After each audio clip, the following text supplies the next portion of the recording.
Thank you so much, and thank you also for including us here. It's really a pleasure to be back from last year, and it's really wonderful to learn from so many of you here in Hyderabad for these next 2 days.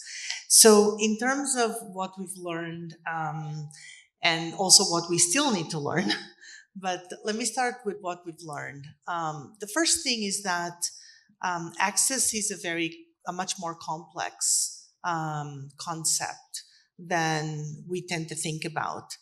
And I want to talk about something that Osama actually mentioned when he was introducing our organization and myself, which is this concept of meaningful connectivity and meaningful access.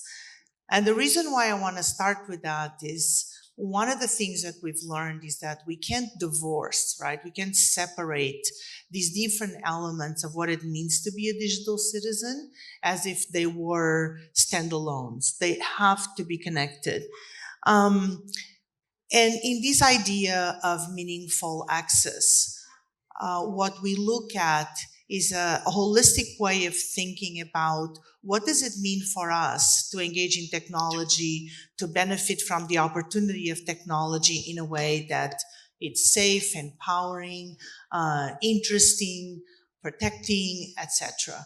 And so this concept comes from the idea that to be a digital citizen, to be a person engaged in digital society, not only we have to have affordable access to a level of connectivity that is reliable, quality, in terms of speed, data, etc., as well as the kind of device that you have to be able to access digital services and products.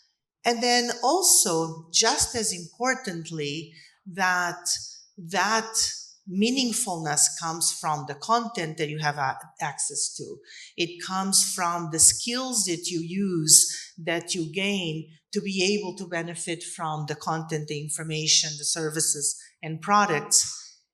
And all of that rests on the idea that not only access to the internet and to technology in general is a right, but in fact, that whole experience of having access, of meaningful access, really needs to be rights respecting.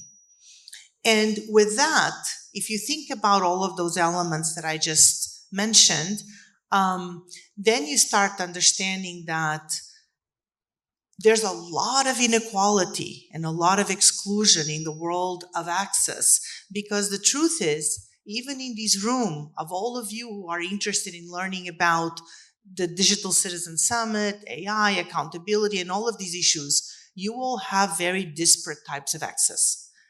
And one that I like to use as an example is that regardless of how you see it, the women in this room make less money than the men on average, not just in India, but in many parts of the world.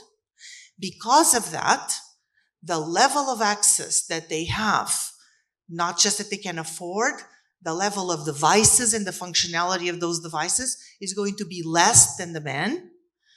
The type of data and speed that they have, so the quality of the connection that they have, is going to be more limited, more narrow, if at all. And their ability to then access the level of information and skills and exercise their rights as citizens are going to be more limited than those of the men in this room.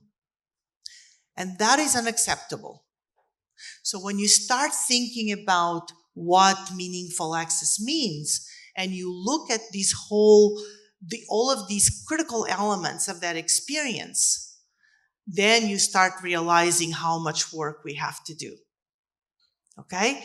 So I'll just start with that, because I think that creates a framework of understanding not just where we need to be, the challenges that we are facing, but also recognizing from the start of this discussion all of the inequality and exclusion that we ourselves in this room have the responsibility to tackle and change.